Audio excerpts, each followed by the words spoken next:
Welcome to the My Dance Hub Student of the Week show.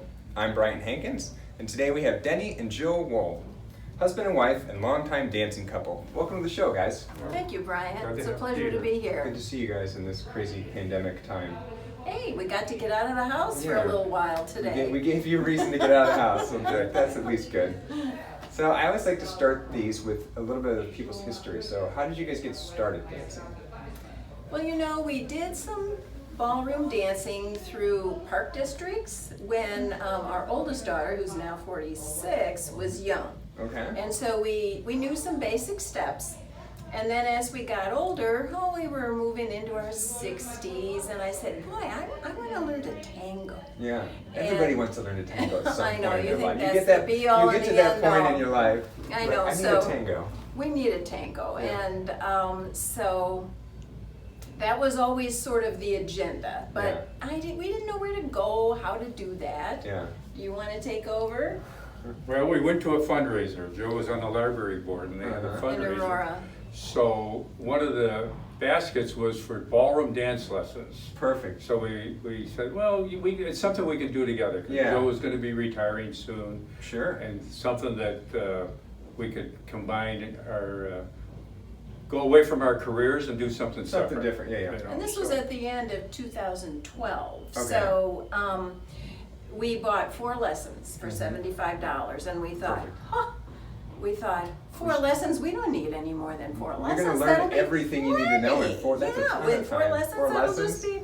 You'll know every dance at that point. Exactly. Which is what every beginner always Yeah. thinks when they come. And so we started in December 2012. Yeah. And just a few lessons here and there, and then a little bit more in January. Yeah. And by May, Mr. Type A likes to compete, Oh, no. was already hauling us off to competitions. Wow. So we started dancing together, as couples do. And the first thing that couples always learn is it's a test of your marriage. It's tough. It's the weirdest thing, but it is tough dancing together. It's like, It is. So You learn a lot. I did interview Jim and Kathy, and they've been dancing together forever, and I was like, tell me how you did it, because I don't know, I couldn't do it. But see, that's all they do. Yeah. They dance together, and Yeah. that's their format. And we started dancing together and continued and still do. Yeah. But then we also branched off and started dancing with professional partners. Yeah. And I've been through multiple professional Yeah. partners as the Yeah. male instructors have come and gone. Yeah. And Denny's, it's Yana. I've been stuck He's- with Yana. Yeah. Well, you did have one with Brianna there. One Yeah, I had a brief. for a She while. upped his Interlude. game a lot there, Yeah, I that was a thought. good one. Yeah. That is funny though, that you've had like this rotating circle of all kinds of different ones. Oh You've yeah, been I'm the so same used since to it. 2012. Oh, somebody new now? Okay, I can do that. Yeah, And right. for him, it's the same. But you know, I when guess we there's look, pros and cons to both of that. You learn different things from different teachers, but there's also probably something nice about the consistency too. So every approach is a little bit different. But I think you can make best progress over time if you, as you have with Brianna, Yeah, and just he has stick with with- Yana, yeah. if you've stuck with Yeah. one person. But when we look back over when we started, which was end of 2012, early 2013, what we did not realize at the time was Yeah. how new the studio was. right, because did you say She 2012? had just when you started in so- September. Yeah. And as far as we knew, it could have been here Forever. for years. But I mean, at that we time, didn't Yana know. was still pretty experienced. She had been in another studio, been a pro. Mhm. So it wasn't like she was a brand new teacher kind of Oh, no, scenario. not at Yeah. all. The quality of instruction has always been off the charts, Yeah. stellar. I mean, what is the main thing you think has kept you here? Is it like the quality of the instruction? Is it the people? What the fun, the joy? I don't know. What is it? Would you say that keeps you at my dance? I Hub think it's the versus whole something else? atmosphere of the dance world.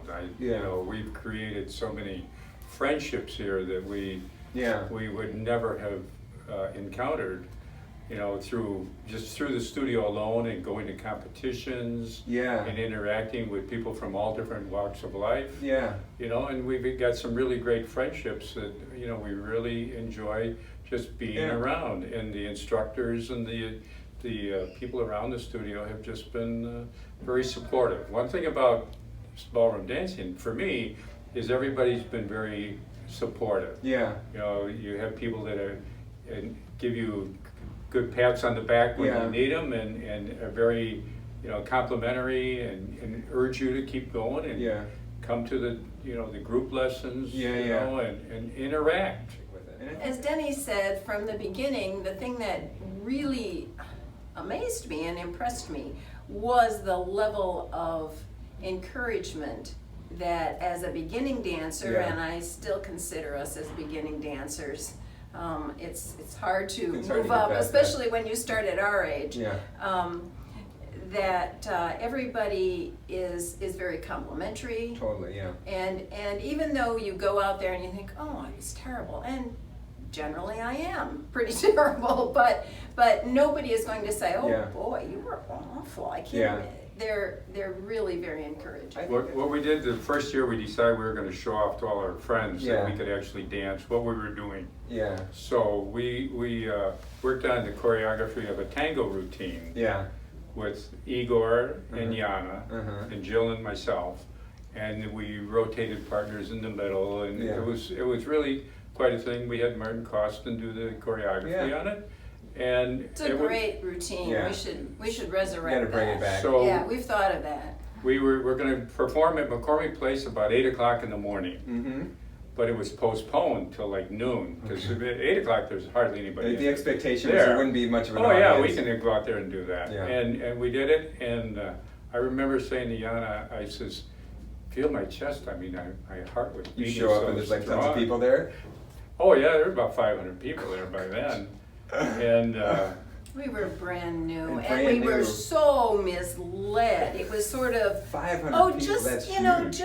just judges will be there. And so we Yeah. thought, okay, well, we can go and we can just We'll do do this it. for the And were you judges. guys the It only doesn't- couples on the floor, or was it Oh, a yeah, whole yeah, bunch it was of our- ones? Yeah, it was a it was showcase. a show, an exhibition dance. Oh, and it was quite I love quite it. an event. That's like a trial by fire. You're like, if I can do this. Well, plus the fact that I didn't even remember doing the routine. We just went out Just and did went it, out. and we managed to get through it. You Yeah, know, yeah. we had done a rehearsal party here at the studio with Yeah. family and friends, and Mhm. we did it then. And then we we knew the routine, let's take but it. Let's take Take it it to the next level. You know, and that was within the first year. So Yeah. I mean, it was quite a commitment that we didn't know we were really getting into, but Yeah. we thoroughly enjoyed it. How do your friends and family react to your dancing, where they see pictures or video? What's their take? well, they're fully supportive, you know. And for us, because we have a daughter in Australia and a daughter in LA, they've never seen us really perform. Or in person, yeah. But we do have video, and they're all, yeah, go for it, mom and Yeah, dad. that's great. But also, I think they probably think we're a little bit nuts. I'm sure our friends think we're a little, that aren't No, dancers, probably think we're a little Yeah, nuts. most of my friends all know that we do dance. Oh, yeah. In fact, there were 2 customers I contacted yesterday, Yeah. old customers, and they both asked me, "Are you still dancing?" Yeah. And I said, "Yeah." Yeah. You know, That's and great. you know, I think it's because they would like to join in themselves, but Yeah. they have that apprehension. You Like, know, I don't know this I don't one. know whether I can. Yeah. I said, just show up. Yeah. You know, and see Yeah. what it's about. So that's what my question is. What would you tell like a new dancer or new person that's just walking the door for the first time to help them think about dance or the right mentality for just starting out? One of the things that I say, and this is usually to try to get somebody through the door, because you know how many people evince an interest. Sure. And then happens. actually getting them here is very difficult. And I become, as a feminist, I become extremely irritated because I hear so many women say, oh, I would love to do that, but my spouse, my partner, Yeah, yeah. whoever, he just doesn't want, she just doesn't want to do Yeah, yeah, that. And I say, you don't need a partner. It's true. You can come and you can do this on your own. Yeah. And there are so many people that if they don't have their little blankie with them, Yes. they find it They can't do it difficult on to their own, come in and do it on their own. So I get very Yeah. irritated, and I'm not real sympathetic along those lines. But once somebody gets here, the thing that I think is very interesting about ballroom dancing at a studio is Yeah. that it's flexible. Yeah. It's going to expand or contract to whatever you need. So if you want to be a high-level competitor, oh boy, it's there for you. Yeah. If you want to just do an occasional showcase and work up to that, that's fine. If you just want to come and be a social dancer, Yeah. that's also catered and accommodated for. Yeah. So It kinda it hits- doesn't can hit at different matter, points. it hits everything. When you're not dancing, what are there other hobbies that you guys enjoy, or what else about you was interesting that we may not know that you would do when you're not dancing? Not a thing. No, that's it. You just have dancing, and everything else is. Oh, we love to travel. We travel Okay. quite often. You Yeah. know, When the world is with us. Yeah. Yeah, this is a hard time to travel. for my part, you know, I like to play golf. I like to kayak. Yeah. I like to cook. And Yeah. during the pandemic, obviously, good I've been cooking doing time. a lot of cooking. Yeah. You know, so and Jill managed to break her arm, so that I was able to do a lot more cooking than I normally would. Yeah. So that was fine. Yeah. You know, but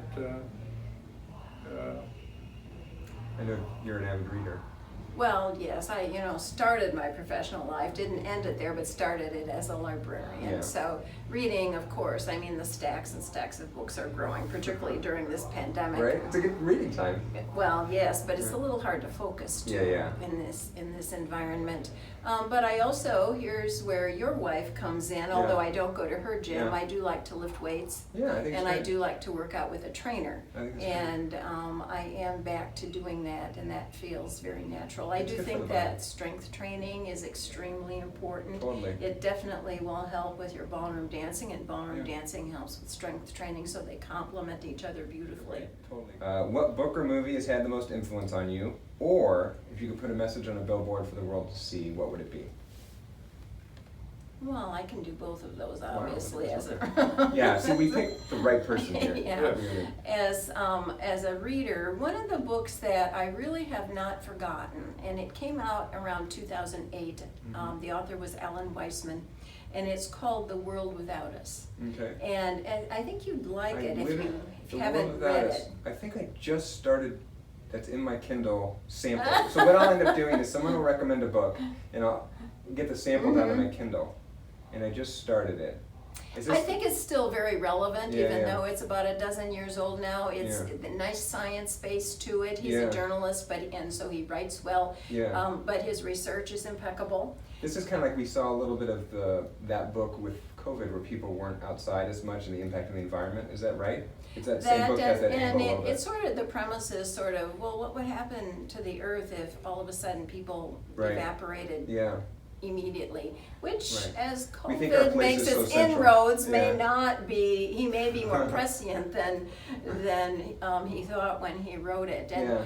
And so I was just absolutely fascinated, Yeah. because he talked about how long it would take for your house to disintegrate, Yeah. and You think we're the center of the world, but then you realize like the Earth And- would go on without us happily, and in you know. 500 years, forests would take over everything, and one of Yeah. the first things is that Manhattan would be inundated Yeah. with water Yeah. when the pumps in the subways and things stop running. So I Yeah. mean, it's fascinating along those lines, Yeah. but it also has a nice line in conservation. Yeah, that's awesome. And like I said, it's I think I started the sample. It's on my recent, like I just did it the last few months ago, so it's good timing. I would definitely, Yeah. I've not been able to get that book out of my mind. Yeah, that's great. So that I know that it was influential for me. And the billboard? Oh, well, I have one, and then Denny will have Okay, one. perfect. And mine is, let me see if I can remember it without looking at it. We should consider every day lost, on which we have not danced at least once. And that is Nietzsche. Really? Yes. That's a good one. And this is gonna be tough to top. mine would be the change you want the world to be. Okay, Be the Ga- change you want to see Gandhi. in the world. No. God, They Yes. attribute it to Gandhi. Yeah, that's one of those. Like, there's a couple quotes that like, who knows who's like, it's, you know what I mean? They have like 5 different Yeah, people. that that one go- is, Yeah. I'm not too sure Yeah. about the Gandhi We'll go with part, but Gandhi. it works well. Yeah. Most places will attribute it to Gandhi. That's awesome. Well, those are good messages to end on. Is there anything else you guys want to cover before I wrap us up? no, I don't think so. Okay. We've been pretty exhausted. It's been We've a hit great everything. journey for us. It's been a surprising journey. Yeah. Because we never thought, that we'd be in our 70s doing what we're doing Yeah. and enjoying it.